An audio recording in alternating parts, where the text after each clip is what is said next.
This story is titled, My Family Kept Promising Something Big for My Anniversary, with my wife smiling mysteriously. I came home that day to find everyone gone. No messages, no explanations. Later, I discovered photos on social media of my entire family vacationing at a beach resort without me, my son joking I wouldn't notice their absence. I remained silent for 3 days until my phone exploded with dozens of panicked messages begging for response. Hey everyone, it's 4:15 in the morning, and I'm sitting alone in my empty house. The silence is deafening as I scroll through Instagram, looking at vacation photos of my family. A vacation I wasn't invited to. And the kicker? It's my 50th birthday. After 25 years of marriage and raising 2 kids that I thought I had raised right, this is what it amounts to. Being forgotten, or worse, deliberately left behind. Let me back up and explain how this mess started. About 2 months ago, my wife Clara began acting strangely whenever my upcoming 50th birthday came up in conversation. It wasn't bad weird, just secretive weird. She would whisper on the phone and quickly close her laptop whenever I walked into the room. That sort of behavior. My daughter Maya, who's 21, started giving me these little knowing smiles and saying things like, Dad, you're going to love what's coming for the big 5 to 0 inches. Even my son Nathan, who's 24 and usually too cool to care about family stuff, was dropping hints here and there. I'm not gonna lie, it got me excited. I mean, 50 is supposed to be a milestone birthday, right? I didn't expect anything crazy expensive. We're not that kind of family. We're comfortable financially, but we're not rolling in money. Maya's college tuition takes a significant chunk of our savings, and I just helped Nathan with the down payment on his first apartment last month. That was $5,000 I didn't really have to spare. But that's what dads do, right?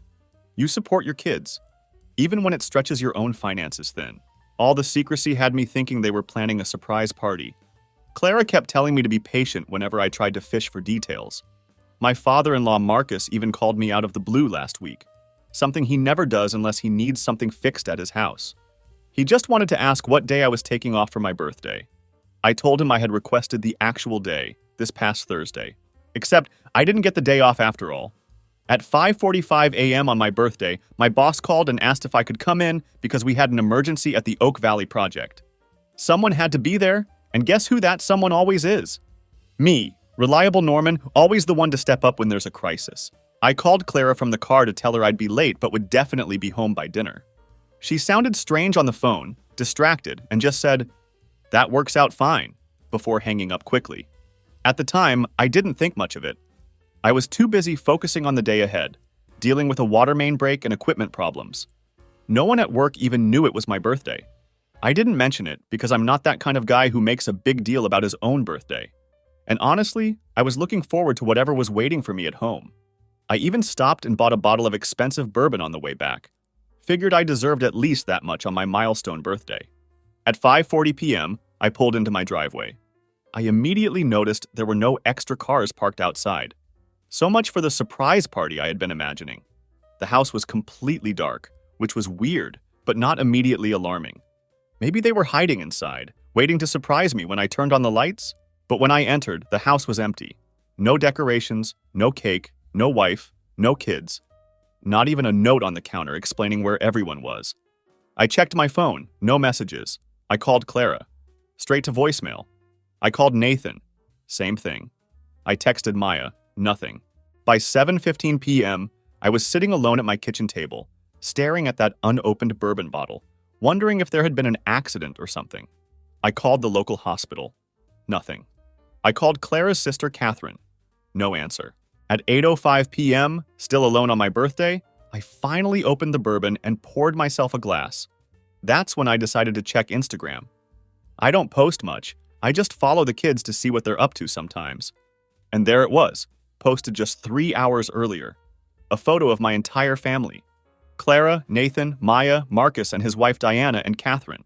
All of them smiling on a white sand beach, cocktails in hand at some fancy resort. Nathan had captioned it. Family vacation mode activated. He won't even notice we gone LOL. He won't even notice. Those words stung like salt in an open wound. The comments were even worse. Clara had replied with a laughing emoji and, so true. Catherine had added something about workaholic husbands not appreciating the finer things in life. Maya at least hadn't commented, but she was there in the photos, sunglasses on, looking like she was having the time of her life without a care in the world. I sat there for I don't know how long, just scrolling through more photos they'd posted. Group dinners, parasailing adventures, selfies by the pool, all time-stamped and geotagged to a resort I'd never even heard of, starting 2 days earlier. Remember that song about irony?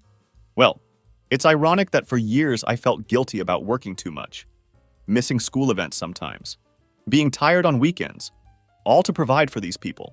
Maya's college fund that I've been putting $500 into every month since she was born.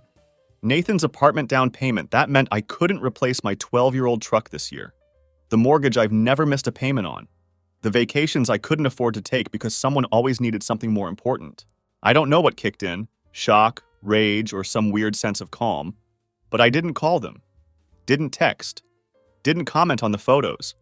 Just poured another bourbon and started thinking hard. The first thing I did was check our bank accounts. Sure enough, $5,000 had been withdrawn from our joint savings account last Friday. Exactly the same amount I'd given to Nathan for his apartment. Coincidence? I don't think so. I scrolled back through older social media posts and found that Marcus had been making comments about a special family trip for weeks. So this wasn't spontaneous. This was planned. Planned without me. Planned around me. Planned despite my birthday. By midnight, I'd gone from hurt to pissed to ice-cold calculation. I opened my laptop and started documenting everything. Screenshots of the posts, bank statements, a timeline of the lies they'd told me about my birthday surprise.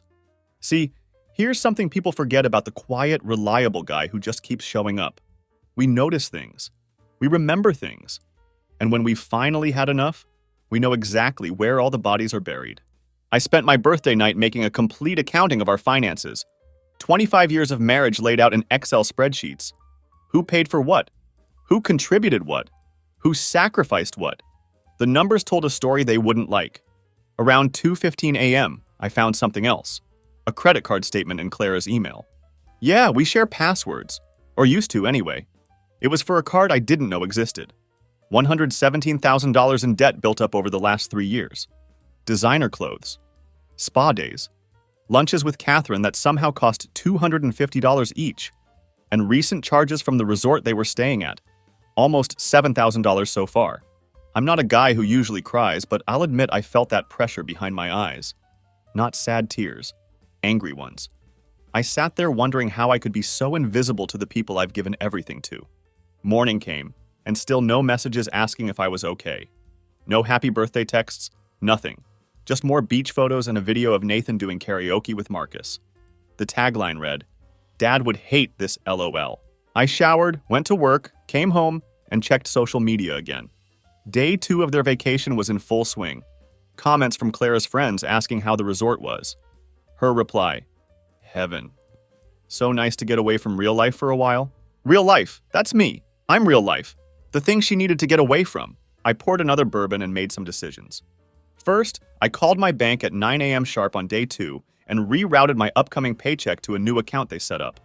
Second, I called my buddy Victor, who went through a divorce last year and asked for his lawyer's number. Third, I started moving Clara's things to the guest bedroom. I wasn't being hasty. I was being methodical. Like when you discover termites in your foundation. You don't just patch over it and hope for the best. You dig down, find out how deep the damage goes, and decide if the structure is worth saving. On day 3 of their vacation, and day 2 after my forgotten birthday, I finally got a text from Maya. Just a casual, "Hey Dad, how's it going?" Like they weren't all at a beach resort without me. Like it hadn't been my milestone birthday. Like everything was normal. I didn't answer. An hour later, Nathan texted, asking if I could check if he'd left his laptop charger in his old room. Nothing about where they were. Nothing about my birthday. I didn't answer that either. By evening, the messages started getting concerned. Clara texted asking if I was mad about something. Maya called twice. Nathan sent a weird message saying, "Mom's freaking out a little. Can you just text her back?" I didn't answer any of them. Instead, I posted my first Instagram photo in months. Just me at home with a birthday cake I'd bought myself from the corner bakery. No caption, no tags, just a date stamp. That's when the dam broke. At exactly 9:35 p.m. on day 3 of them being gone, my WhatsApp started blowing up. Message after message. Clara in full panic mode. Nathan actually showing concern for once. Maya sending voice messages that got increasingly tearful. By midnight, I counted 47 messages across all platforms: texts, WhatsApp, Instagram DMs, even emails. The last one from Clara just said, "We're coming home tomorrow. Please be there. We need to talk." Oh, we'll talk all right. But first, I needed to make one more stop to pick up new locks for the doors. Because some lessons about taking people for granted need to be carved in stone, not written in sand. First, thanks for all the support on my last post.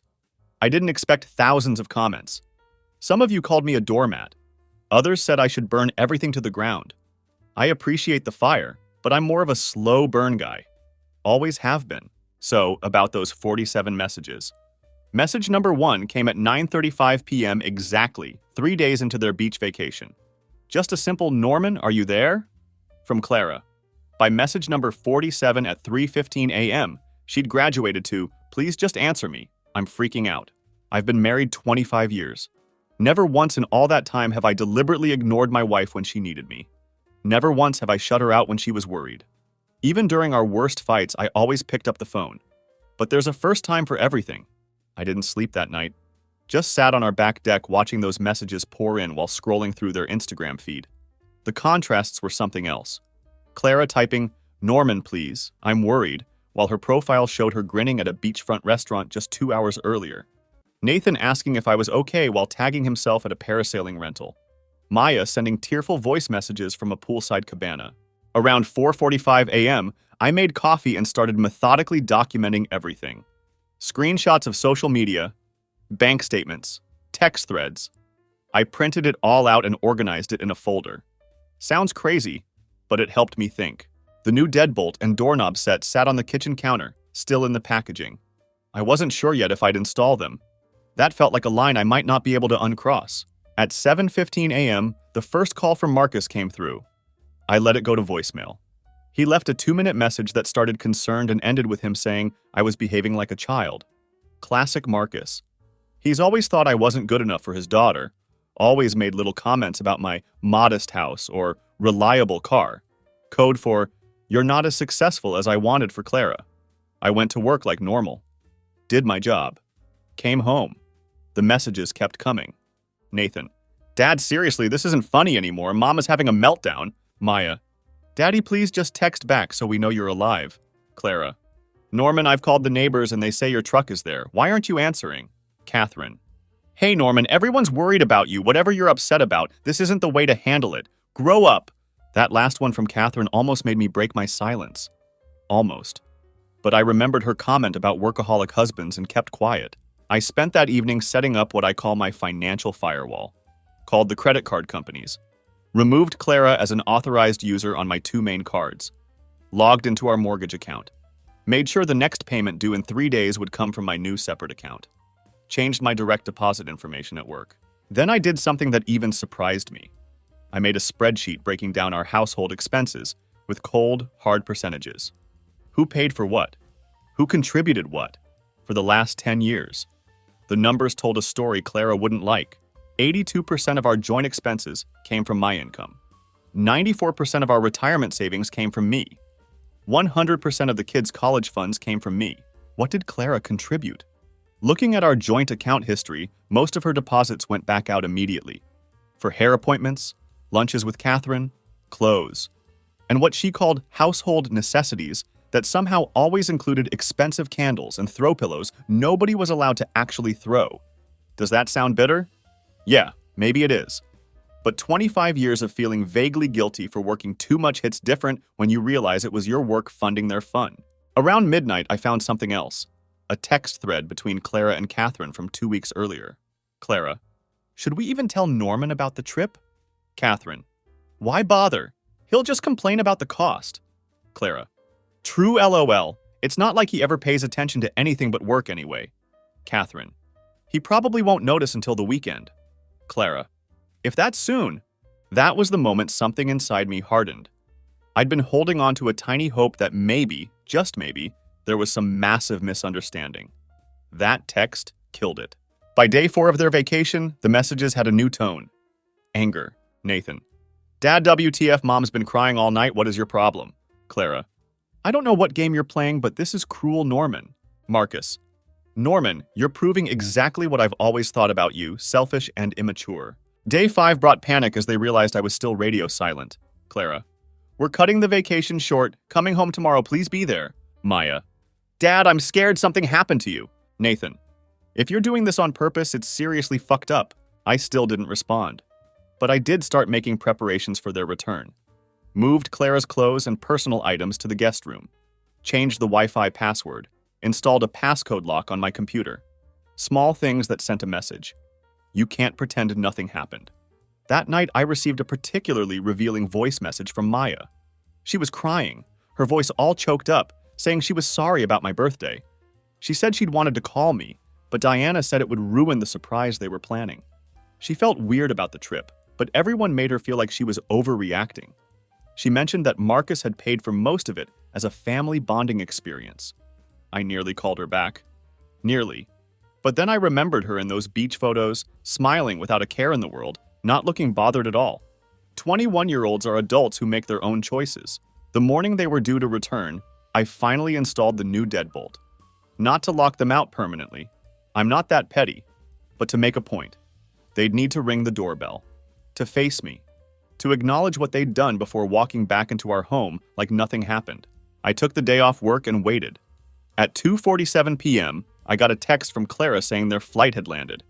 At 4:32 p.m., I heard their Uber pulling into the driveway.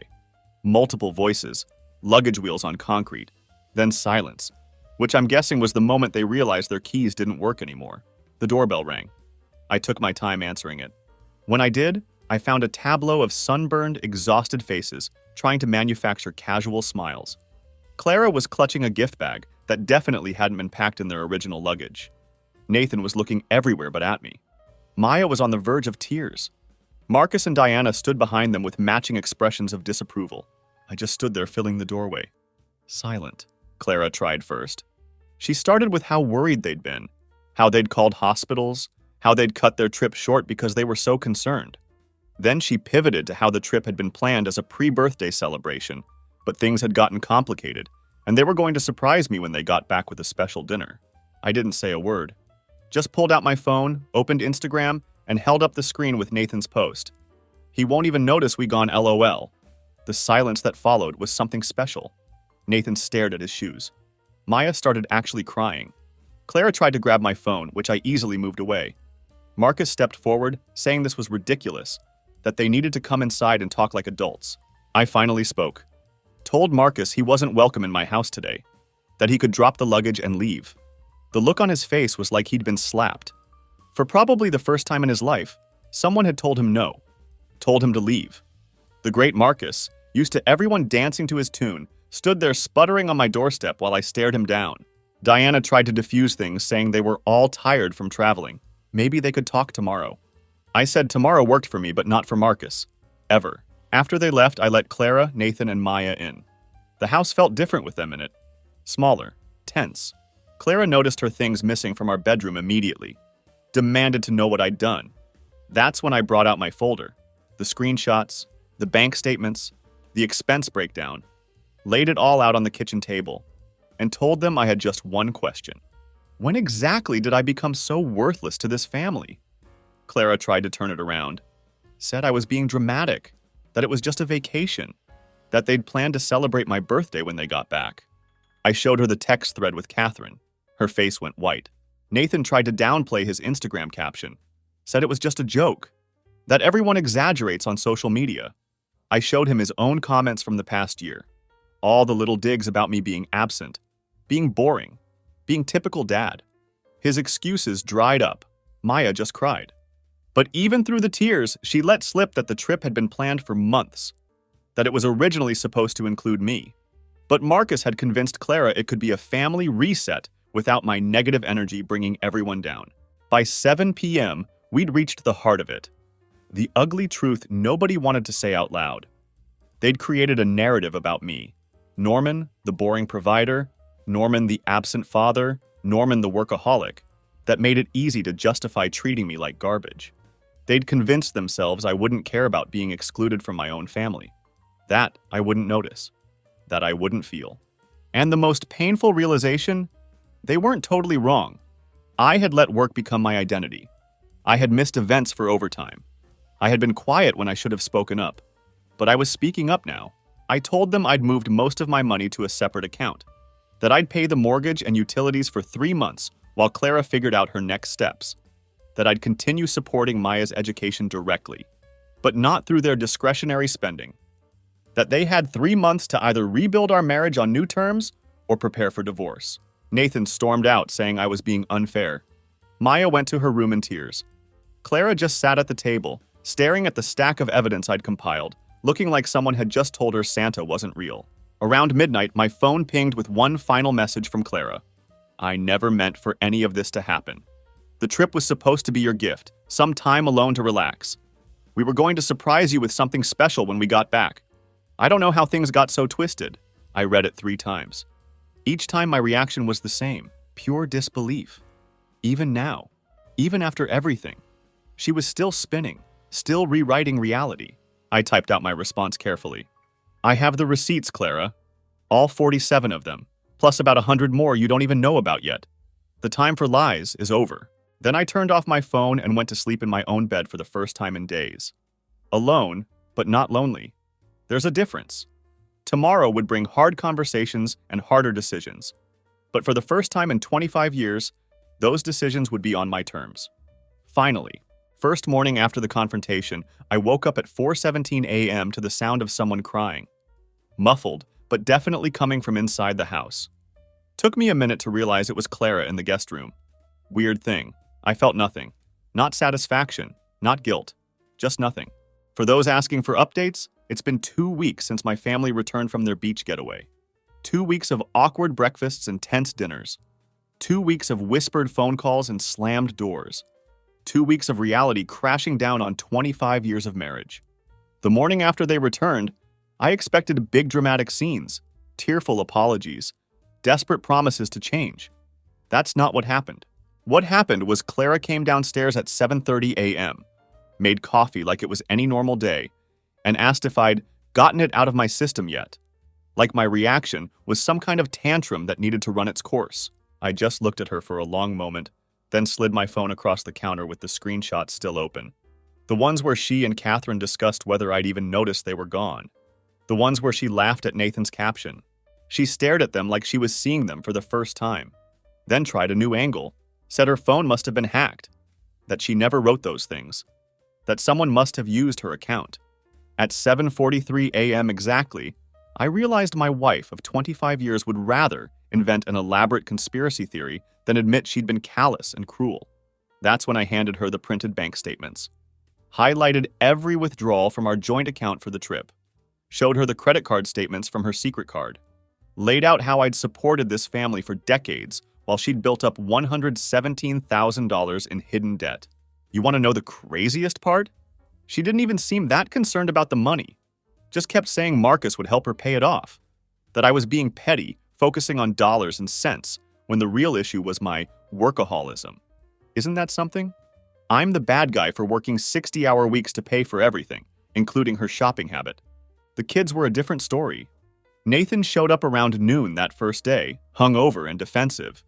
Started in about how I was overreacting, how it was just a stupid social media post, how I was being toxic by making such a big deal about everything. So I showed him my social media feed, the comments from his friends.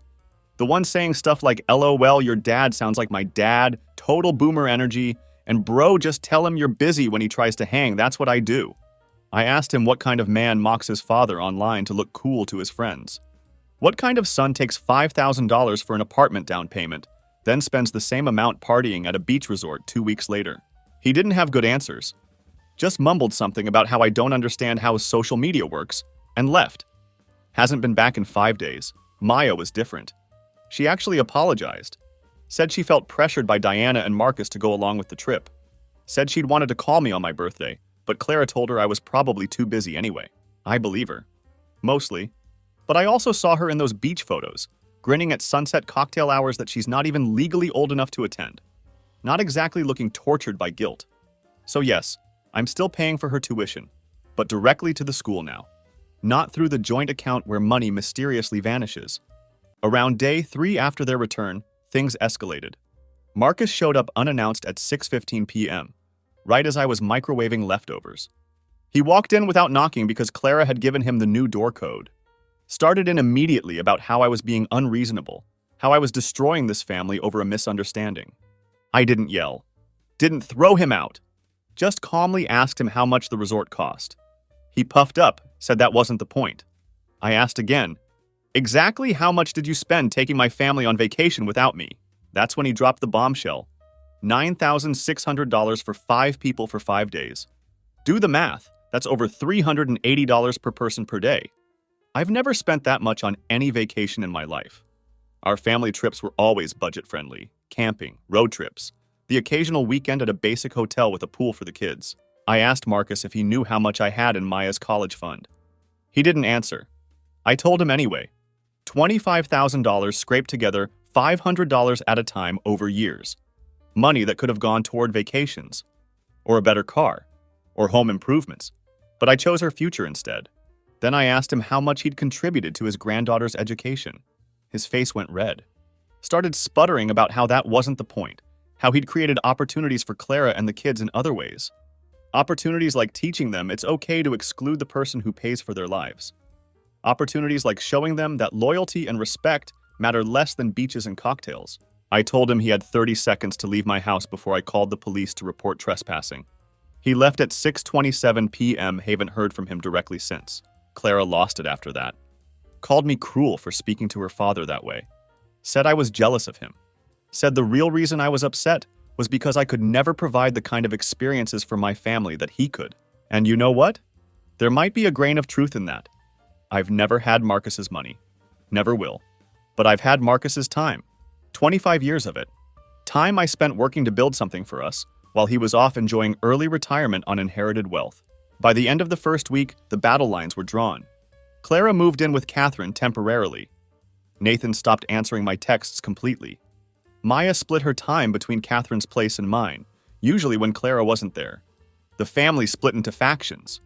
Clara's siblings and parents rallied around her, posting vague supportive messages on social media about standing by family during hard times. My sister, who lives 3 states away, sent me a care package with bourbon and a note saying she always thought Clara was kind of a princess. Then the financial reality hit. 10 days after returning from the trip, Clara called in a panic because her credit card was declined at some boutique. I'd removed her as an authorized user on all my accounts. She wanted to know if I was going to keep punishing her by withholding money. I explained calmly, like talking to a child, that I wasn't withholding anything. I was simply separating our finances. Her income was still hers. My income was now mine. The joint account had exactly 3 months of mortgage payments and utility money. And after that, we'd either have new arrangements or separate lives. That's when she started crying. Real tears this time. Not about our marriage, or my feelings, or the family being torn apart. About money. At 11:43 p.m. that night, I got a text from Marcus. Just 4 words. Let's discuss a settlement. I didn't answer. There was nothing to settle yet. No divorce papers filed. No lawyers officially retained, though I'd had 3 consultations. Just a family in freefall, finally facing gravity after years of pretending they could float above reality on my dime. 2 weeks into this new normal, something unexpected happened. Nathan showed up at the house at 8:30 a.m. on a Tuesday. Unshowered. Eyes red. Looking like he'd been up all night. He wasn't there to apologize exactly. More like he'd finally done some math of his own. His new apartment, the one I helped with the down payment, turns out the monthly costs were more than he'd calculated. Utilities, internet, groceries, all the little things that magically appeared at home but cost actual money in the real world. He'd blown through his savings already. The vacation had cost him more than expected too. He'd put excursions and drinks on his own credit card, assuming he could just figure it out later. Now later had arrived, and he was drowning. Part of me, a small hurt part, wanted to tell him this was a valuable life lesson and send him on his way. But the dad in me couldn't do it. Instead, I made him breakfast. Taught him how to make a basic budget spreadsheet. Showed him exactly what things actually cost in the real world. The world I'd been silently managing while he posted about what a boomer his dad was. By lunchtime, he looked shell-shocked. Not just from the financial reality check, but from seeing maybe for the first time what I actually did for this family beyond just existing as a punchline for his social media jokes. He didn't say sorry. Not directly. But he did something that hit me harder than any apology could have. He deleted all his social media apps right there at the kitchen table. Said he needed to get his head straight without the constant noise. Asked if he could come over on Sundays for me to help him figure out this adult thing. Progress, I guess. Claire has been a different story. After the initial shock wore off, she shifted into full damage control mode. Started calling mutual friends to explain things. Posted a long, vague Facebook update about healing from unexpected life changes that made it sound like I'd had a breakdown. Catherine's been her bullhorn. Telling anyone who'll listen that I'm having a midlife crisis. That I'm being financially abusive by cutting Clara off. That the vacation was supposed to be a gift to me, not an exclusion. I haven't bothered countering any of it. The people who really know me have seen through it immediately. The rest? Not worth my energy. Maya's been caught in the middle. Feels guilty for going on the trip. Feels guilty for still wanting a relationship with me. Feels guilty for being angry at her mom. Just guilt all around. I've tried to make it clear she doesn't need to choose sides. That I'll always be her dad regardless of what happens with Clara. That her college is still covered. That her future is secure. 3 weeks in, Clara finally came by to talk for real. Sat at the kitchen counter where we've had breakfast for 20 years. Asked if I was really going through with this. If I was really willing to throw away our marriage over one mistake. I pulled out my phone. Showed her the 47 messages again. Asked which one acknowledged it was my birthday. Which one apologized for excluding me from a family vacation. Which one showed any real concern beyond fear of getting caught or exposed. She couldn't point to a single one. Then I asked her the question that had been burning in me for weeks. When did I become someone you could just write off? When did I become so invisible that you thought I wouldn't notice or care? What she said next changed everything. She said it wasn't sudden. That for years, maybe a decade, she'd felt like we were living parallel lives. That she'd tried to connect, but I was always working, always tired, always focused on providing rather than being present. That eventually, she just adapted. Built a life that didn't require my active participation. And you know what? That hit hard, because there's some truth there. I have prioritized providing over being present sometimes. I have missed events for work. I have been too tired for date nights after 60-hour weeks. But I also coached Nathan's Little League games, helped Maya with science projects, mowed the lawn, fixed the leaky faucets, kept the cars running, and the roof over our heads. I showed up in all the ways I knew how, just not the ways Clara wanted, apparently. We talked for 4 hours that day. Real talk. Hard talk about expectations and resentments, and the slow drift that happens when two people stop seeing each other clearly. At midnight, she asked if there was any chance, if I could forgive her for the trip, for the secret credit card, for the years of small betrayals that led to the big one. I told her I honestly didn't know. That forgiveness might be possible, but forgetting wasn't. That trust, once broken, leaves scars even when it heals. She moved the last of her things to Catherine's the next day. Said she needed time to figure out who she is without me. Whatever that means. It's been 1 month now since my 50th birthday. 1 month since I came home to an empty house and discovered just how invisible I'd become to the people I thought were my world. Some days I'm angry. Some days I'm just tired. But most days, I'm finding a strange new peace in being visible to myself for the first time in decades. I've started swimming at the community center 3 mornings a week. Been going to happy hour with guys from work occasionally. Even joined a hiking group that meets on Saturdays. Nathan comes by every Sunday now for what he calls adulting lessons. We cook dinner together, go over his budget, talk about things that matter. Maya splits her time between Catherine's place and mine, navigating the new family geography with as much grace as a 21-year-old can muster. Clara texts daily, alternating between nostalgic memories and practical questions about bills. I answer the practical. Leave the rest on read. Yesterday, I got a letter from a divorce attorney representing Clara. Standard stuff. Reasonable requests, actually. She's not going for the jugular financially, which surprised me. As for me, I finally changed my social media status from married to it's complicated. Because it is. Life is complicated. Families are complicated.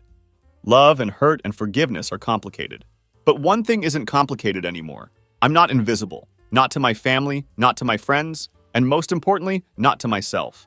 And that visibility, that was worth the price of a beach vacation I never got to take.